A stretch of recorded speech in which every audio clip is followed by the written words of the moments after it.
Were you successful? I'm on my first project right now. Got it. So this should be an opportunity for everyone to think a little bit outside of the box, think about other opportunities, collaboration opportunities, tech-to-market opportunities of bringing your innovations from the lab to the market, as well as there will be mentions of how to engage with these agencies for everyone starting from PhD student to an established professional. So it's my pleasure to introduce the panel. I have here Elaine Ulrich of Solar Energy Technologies Office. Dr. Ulrich is a senior advisor for strategy in the solar office, and among other things, she's helping rebuild Puerto Rico's energy infrastructure after disastrous hurricanes. Formerly, she served as a program lead dedicated to reducing soft costs of solar, and her PhD is in optical science from the University of Arizona. I have here Dr. Ellen Morris. She is a program lead at NREL. Dr. Morris is a faculty affiliate at Columbia University and is currently building up a program at NREL to expand and strengthen university partnerships that research energy questions. She's also a successful entrepreneur who funded at least 3 startups that I could find information about. And she's an ambassador at 3CE, Clean Energy Education and Empowerment Initiative. Next we have Jeffrey Atkins. Jeff is a senior economist at the office of the chief economist of NOAA, National Oceanic and Atmospheric Administration. Formerly, Jeff Atkins was part of the U.S. Army Corps of Engineers, where he served for 22 years according to his LinkedIn. Jeff is the editor of the Journal of Ocean and Coastal Economics, and he holds a graduate degree in economic geography from Southern Illinois University, Urbandale. Next we have Dr. John Primo of Boehm. He's a senior social scientist at the Bureau of Ocean Energy Management, Boehm, Department of Interior. He is an ecological anthropologist with a degree from the University of Georgia, and he has been supporting Boehm for over 10 years and has been in his current position for over 6 years. How about that? It's something like that. Yeah. Last but not least, we have Max Duffman. He's a tech-to-market advisor at ARPA-E at the Department of Energy. He helps transition innovative technologies from the lab to the market, and formerly he used to work at Customer First Renewables and Pacific Gas and Electric. Mr. Duffman holds an MBA and a Master in Science in Mechanical Engineering from MIT. So we could start in the way we're seated. So for the way the session is structured, in the beginning we'll have 10 minutes presentation from each agency introducing the priorities, the mission, potential funding mechanisms, and then we'll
everyone. My name is Ellen Morris, as Anna said. Thank you for coming.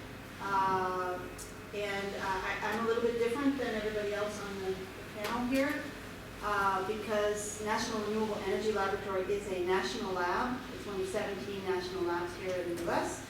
And we are not necessarily a grant-making organization, and we don't necessarily, we are sort of a recipient of funds from the federal government, the private sector, industry, and others, and then we work with our various partners to conduct applied and basic research.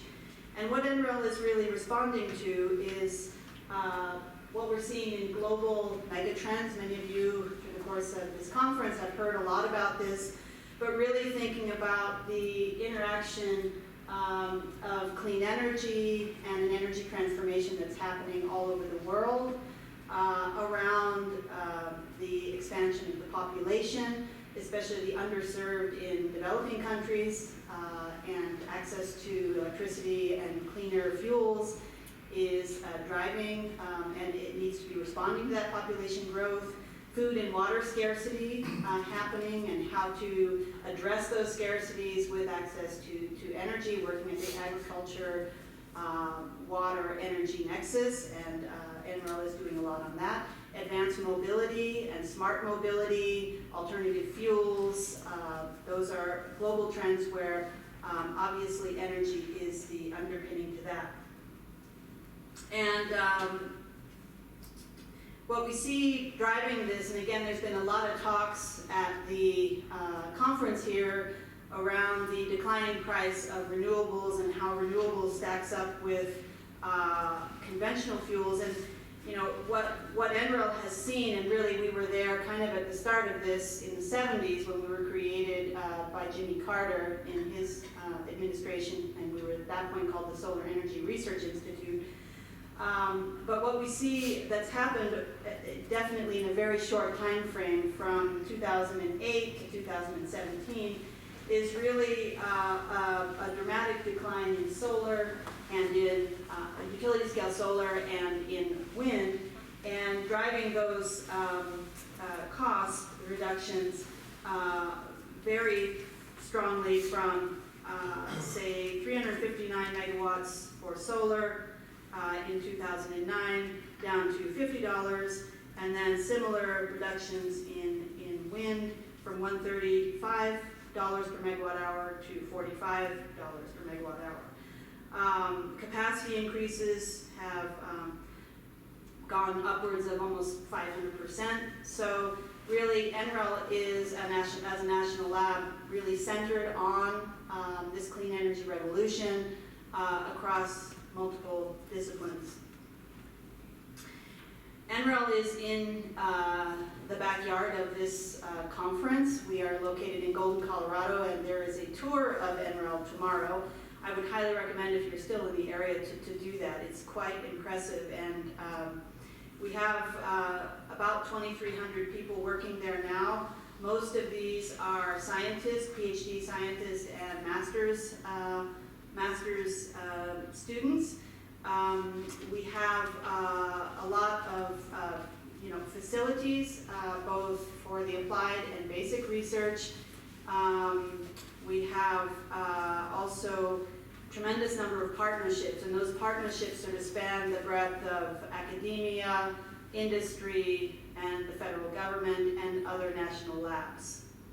The other thing is, by virtue of the fact that we're in Colorado, we have a living laboratory in our own facilities with LEED certified buildings, state-of-the-art laboratory facilities and the like, and also, as our director likes to say, a very good work-life balance between where we live, close to the mountains for skiing, hiking, etc., but also a really wonderful work environment at NREL. As I said, NREL is really looking at the complete spectrum of clean energy. Our hallmark has really been renewable power, so solar, wind, biomass, geothermal, water, hydropower, as well as sustainable transportation, including advanced fuels, but also looking at smart mobility and behavior change around smart mobility and what that means in autonomous vehicles, electric vehicles, and the like.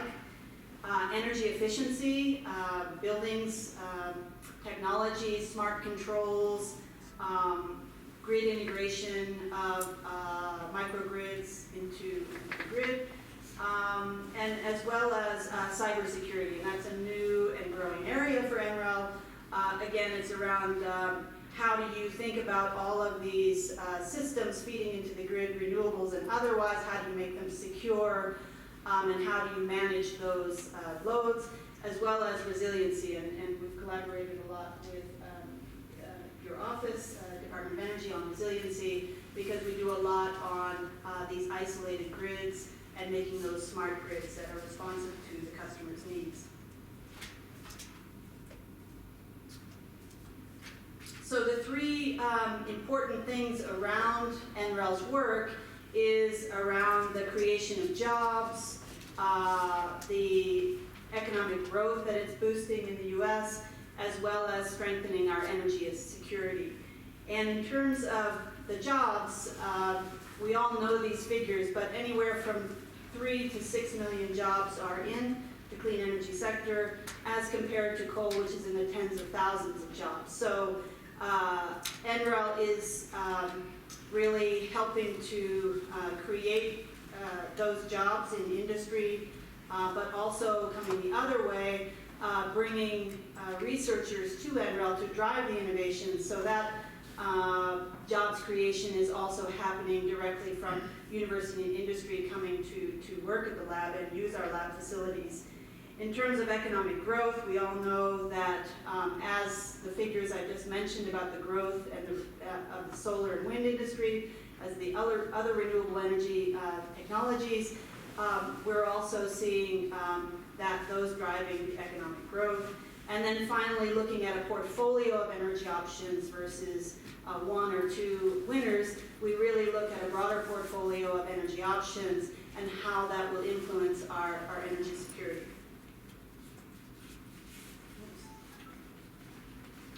So the main thing to really think about the national labs, and probably most of you are already aware of how national labs work, but really what this slide illustrates is thinking about the national lab's unique place, and the NREL's in specifically, how we are really looking at the leading edge of research to help industry and to drive market creation around some of these technologies to really make it to the market. And NREL, along with our university partners, tries to really think about how do we get over that gap from basic research to market adoption.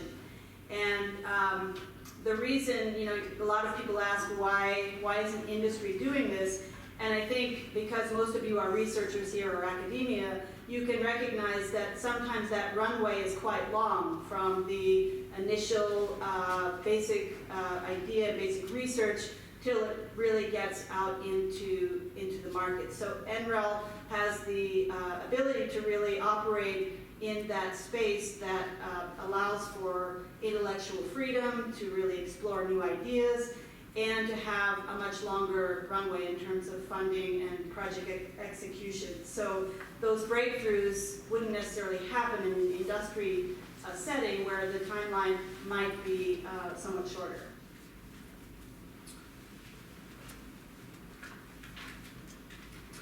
So NREL gets about 80% of its budget from the U.S. Department of Energy, and then deploys that money for a range of research across all of those disciplines that I mentioned. We also work extensively and have in our mandate to really expand how we work with others, whether that's industry or academia. And so NREL is really driven in this way to really look at our partners in helping us advance our mission, to look at how we can support and further develop our laboratory capabilities, whether that's in the energy systems integration of the grid, renewables into the grid, or whether that's simulations happening with our supercomputer. We also want to think about leveraging the funding that we get from Department of Energy in terms of our facilities, our expertise, our resources, and otherwise, to really make those federal dollars go further through our partnerships. And so you can see here a snapshot of the partnerships we have, and over the next 5 years, the expectation is that this will be even doubled.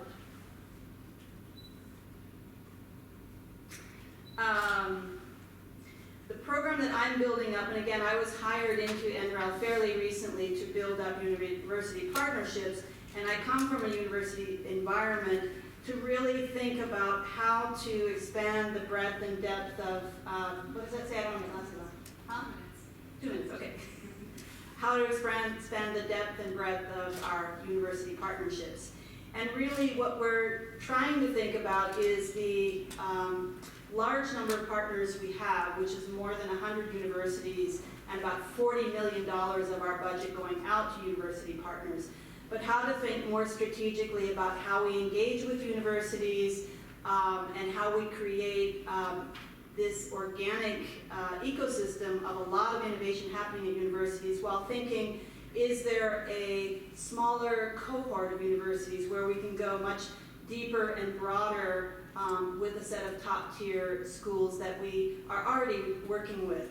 And really what we're looking at is sort of formalizing that engagement with universities that share our mission, that are working in both basic and applied research, so across the spectrum, that have facilities that might complement what we have at NREL, whether that's a laboratory space or an area of intellectual exploration, sort of thinking about where those gaps could be filled by university.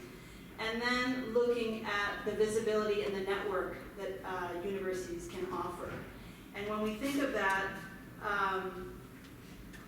we think about universities as a way to bring in visiting faculty, to collaborate with our scientists, to do resource mobilization, and for, as I said, partnerships are a massive part of where we're going. And also thinking partnerships with universities who have access to different types of funding. And National Science Foundation comes to mind, and how we can grow that portfolio on basic and applied research in the National Science Foundation and other funding agencies that are represented by my colleagues here. These are some of the partners we're working with. Just to show you the range of the industry, Eaton Engineering, Shell, ExxonMobil has recently signed a $100 million grant to NREL over 10 years. U.S. Agency for International Development is driving a lot of our international work, Department of Defense, ARPA-E, etc. So, as I said, this partnership ecosystem is growing at NREL. It's linked heavily to what we're doing with our DOE portfolio, but we see that as a way to expand and strengthen that partnership with DOE. And this is just our final thoughts on partnerships, really thinking about amplifying that mission. And in this photo is the CEO of Excel, and she is one of our big champions here in this region. And they really view us as a top-tier technical partner to help get things done in the utility space with Excel, which has very aggressive targets for renewable energy. So Excel is one of our leading industry partners here in this region. And we really see these partnerships, and I'm willing to talk to any students or researchers about ways for you to actively work with us, either with your students, visiting faculty, postdocs, all of those kinds of the profiles of those folks across all disciplines are definitely welcome. So please follow up with me directly if you have ideas or questions. Thanks. We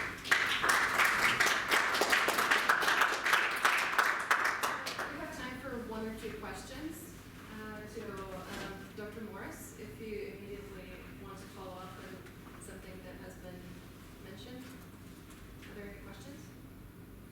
Have you thought about collaborations that might be related, but specifically on renewables, but maybe more thinking like a system with oil and gas, for example, how renewables can be used, for example, in that industry?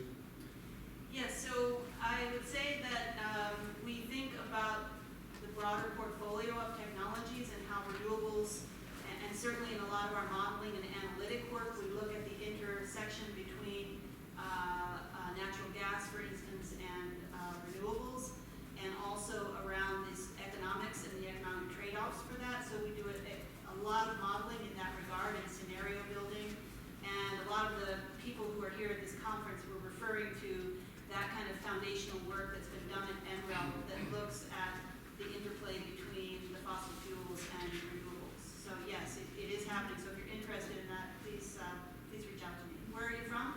Bureau of Economic Geology. Okay, great. Is there another quick question? Alright, I will try my second attempt of loading the presentation from Tetra. Should work this way.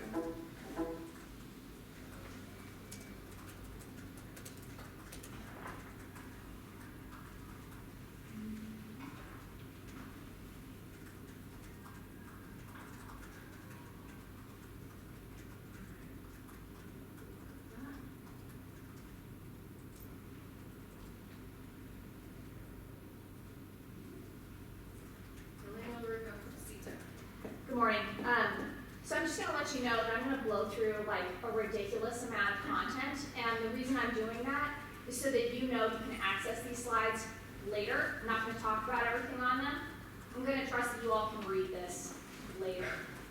All right, so what's going on in the Solar Energy Technologies Office? Who are we and what do we do? We are a financial assistance organization within the U.S. Department of Energy. We're part of the Energy Efficiency and Renewable Energy section of the department. It's actually perfect that I'm going after Ellen, who talked about all the other sectors. So the kinds of programs I'm about to talk about, you can do for any of those sort of clean energy technology areas, as well as within fossil and nuclear, although I will say that the Solar Office programs are the best, which is why I'm here. Again, we fund a huge amount of research. 40% of our funding goes to national laboratories, so that's a great reason to partner with them. We also do a lot of work with universities, businesses, nonprofits, state and local jurisdictions. And again, we've got usually upwards of 375 to over 400 projects a year that we're funding. So our program is broken into 5 sub-program areas: photovoltaics, concentrating solar power. Those are two primary technology areas for generating energy. We also have a systems integration team that is looking at how we integrate both into the grid as well as with other technologies, including buildings and other end-use applications. We're increasingly doing some work with the transportation sector and also thinking about fuels and storage. And then we have 2 other cross-cutting programs, one on strategic analysis and balance of system soft costs. These are all the costs that don't have anything to do with hardware, but have to do more with your transaction-related costs, policy and regulatory, workforce development, finance, and new business models. And I'll be speaking largely to what's in that portfolio. And we also have a program that works on competitiveness, manufacturing, and bringing technologies to market. And that's where a lot of our proprietary work goes on. You can get public funding and still be able to maintain some IP within our portfolio. And again, there's a lot more information on our website about the kinds of programs and projects that these folks do. We have a project map. You can even see who's doing work near where you are. Why is solar exciting? Again, we produce a huge amount of data and information on what's going on with solar. Again, the past 10 years have been incredible in terms of seeing a huge rise in the deployment of solar technologies, as well as a reduction in cost that Alan just recently talked about. And we have roadmaps that we've developed for how we can achieve these goals.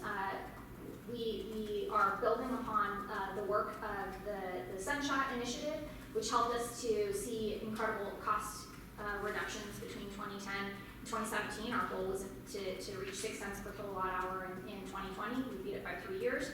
So we've now moved on to looking at why we want to get to 3 cents per kilowatt hour utility scale PV, and again, we see lots of opportunities for continuing to reduce the cost of solar.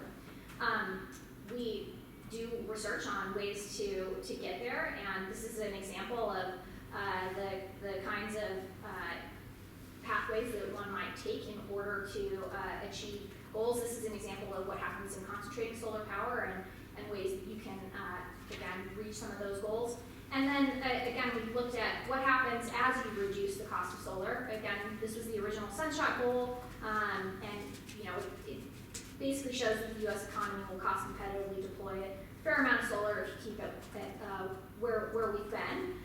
If you can lower the cost of solar a little further, it starts to become an even more significant part of the generation resource mix. But if low-cost storage comes online, it really starts to have huge impacts on the electric sector if the other two things weren't ambitious enough.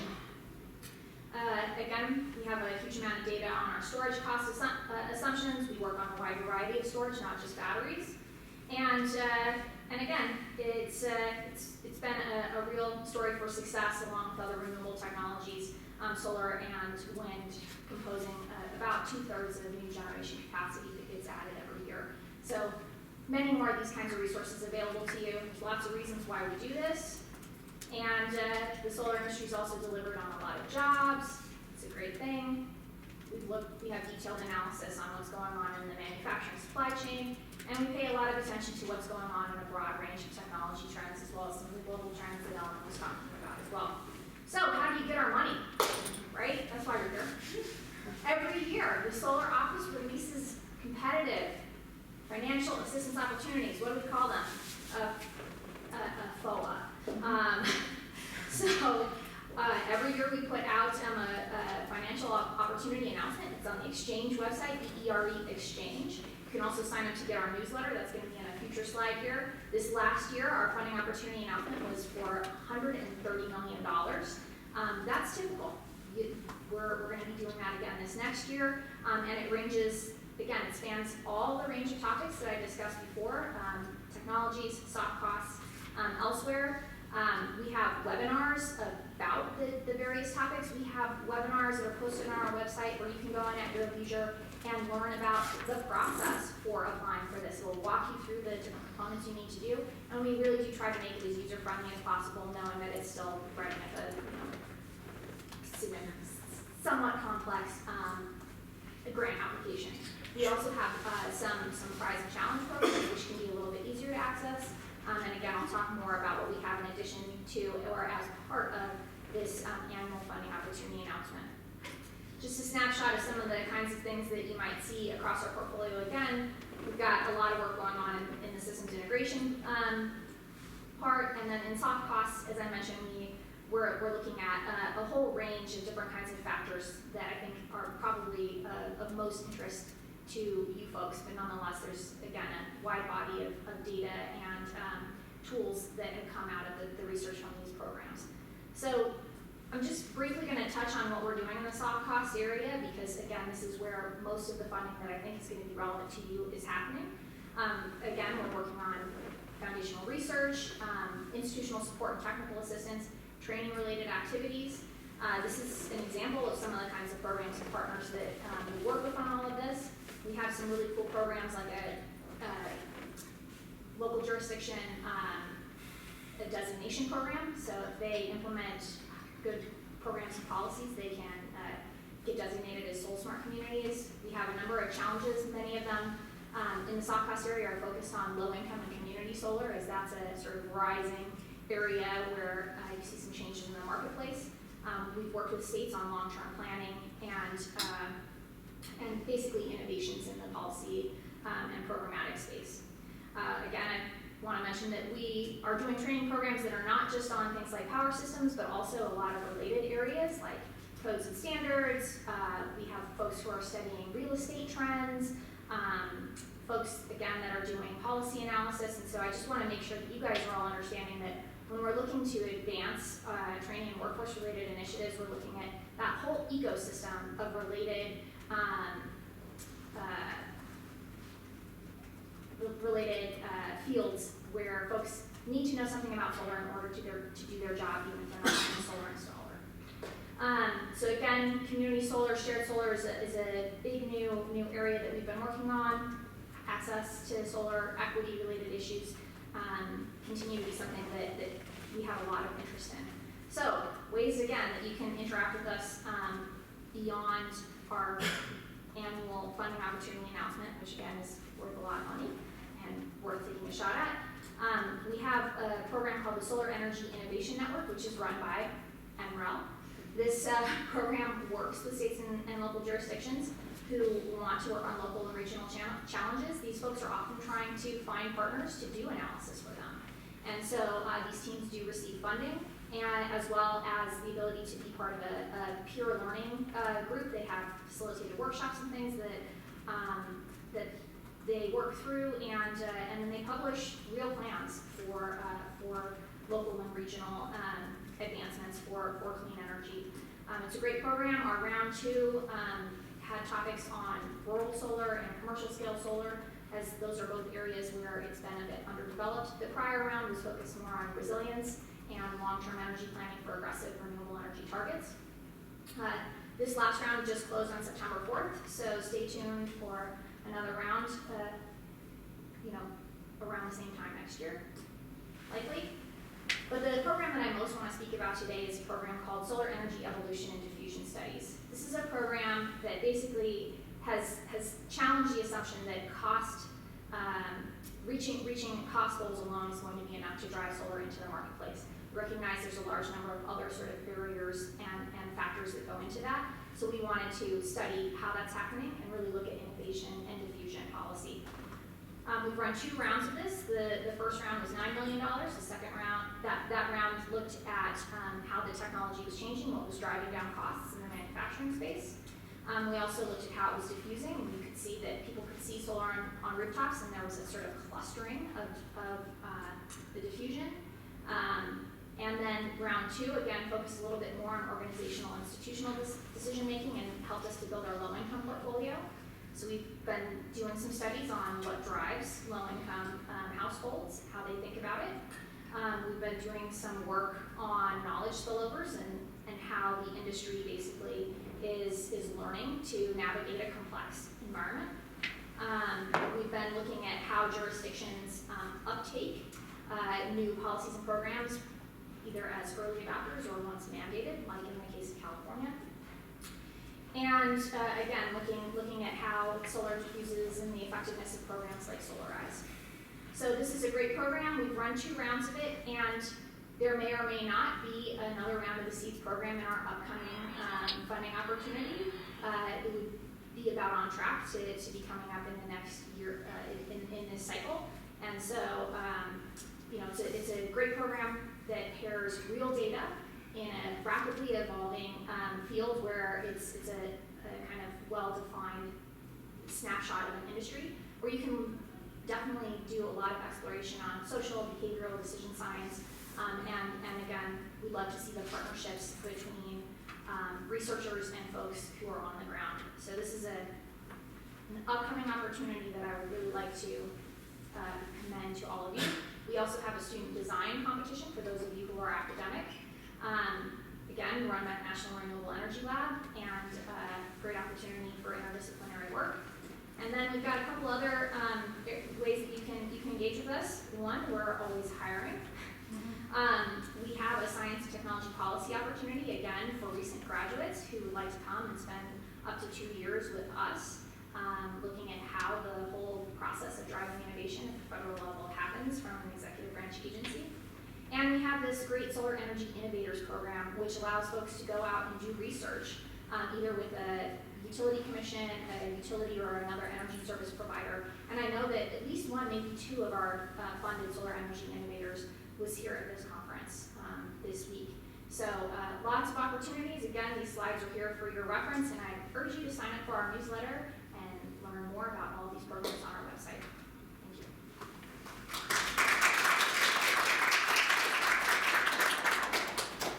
I commend our presenters' ways of explaining such huge amount of information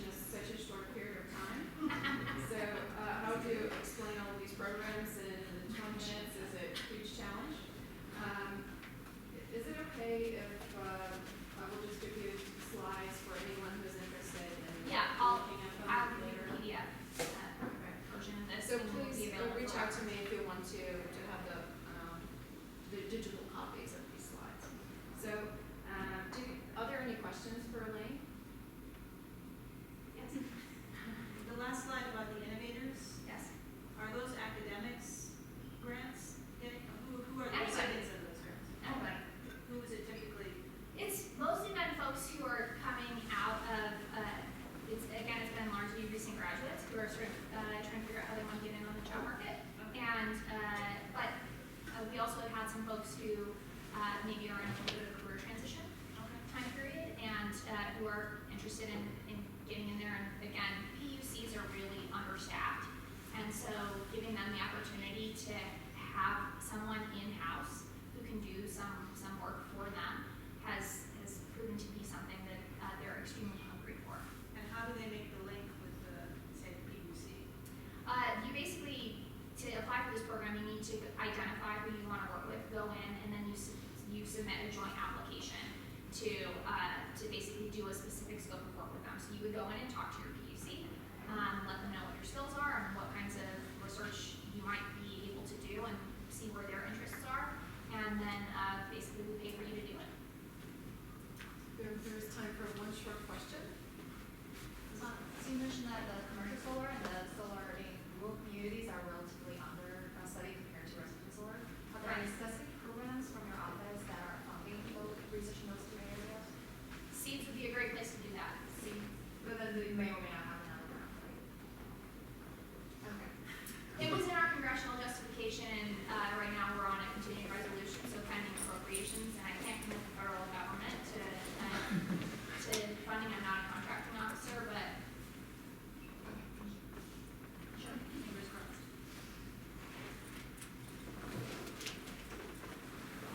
So Jeff Atkins is up next.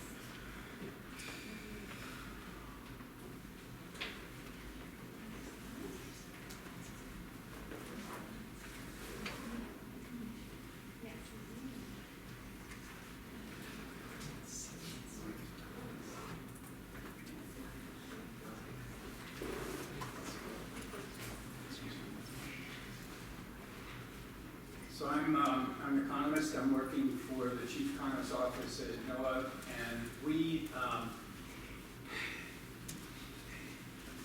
don't have a tremendous need for energy economists in terms of volume, but we do have some critical needs where energy economists play a vital role in our work, and that's what I wanted to talk about today.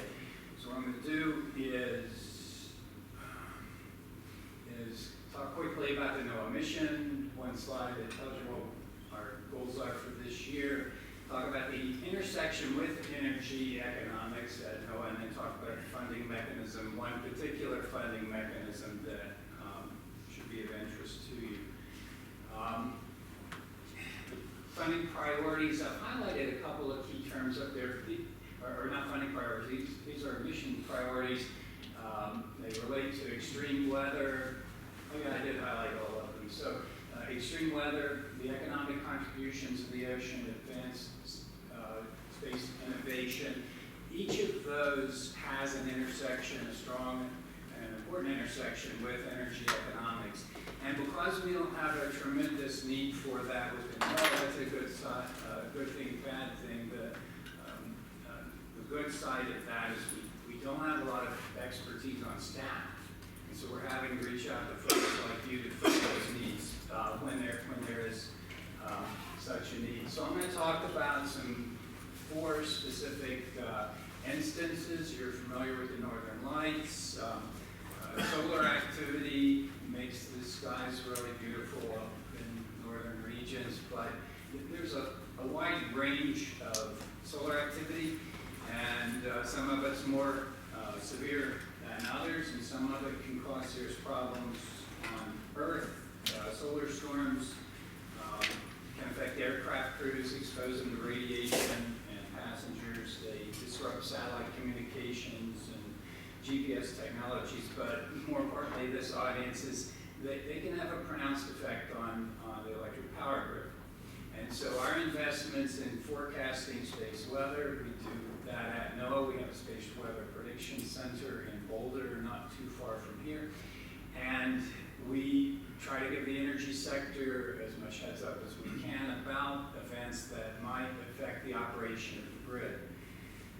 How it operates the grid, it can be kind of a smaller level of solar storm could result in energy losses, voltage instability, transformer heating, but also that can lead to transformer failure, and service interruptions and equipment failure. In 1989 in Quebec, there was a space weather event that caused multiple pieces of equipment to fail, which then put increased load on the grid and caused what you call a cascading failure out the grid. It's the domino, and you click it, and they all fell.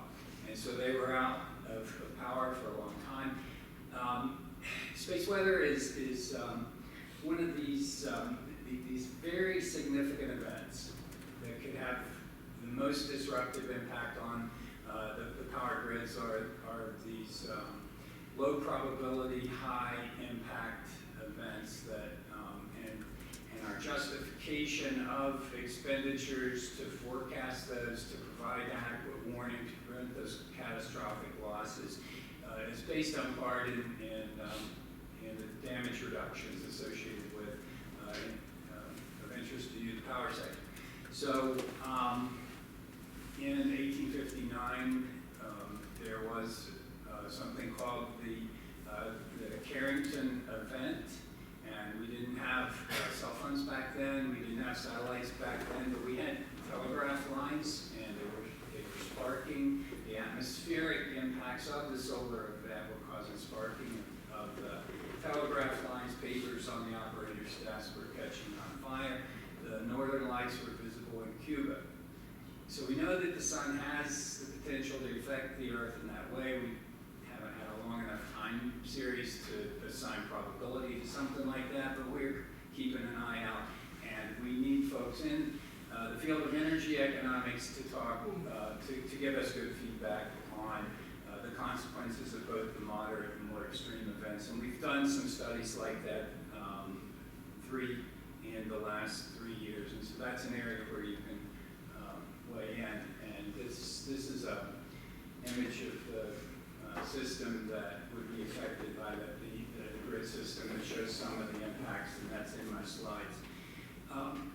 Another more mundane way you could plug in is I'm leading a project team where we're measuring the size of the U.S. ocean-based economy, and we're including, let me go ahead and flip the next slide. We have these 10 sectors, energy, living resources, which is commercial fishing, associated activity, marine construction, marine research, education, and so forth. You can see the list. I've highlighted energy and offshore minerals because those are 2 places where energy economists play a role.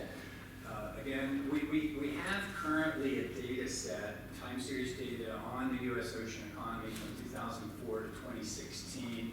We finished 2017 numbers, getting ready to release them, but these new data are more complete and more accurate, and we are including in the energy sector fossil fuel plants that have a dependency on the ocean for instance, for cooling water, receiving fuel, that sort of thing, and getting good measures of that is a place where you folks could plug in. And then offshore minerals, the oil and gas industry is included in there to the extent it's operating in the offshore environment. And going back to energy, our time series data right now into 2016, but you have Block Island that's come online, and so the definition we're using is broad enough to capture within these economic statistics the emergence of the alternative energy sectors. And getting this right is really important. I mean,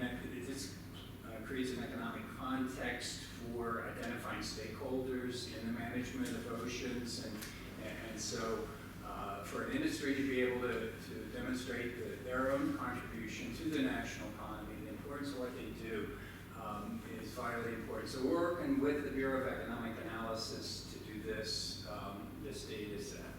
A couple of other quick examples. Again, less dramatic, but winter storms take the power down, result in power outages, and when we improve our forecasting and we improve the communication of forecast information, it can reduce the losses associated with more mundane storms like heavy snowfall in New York City.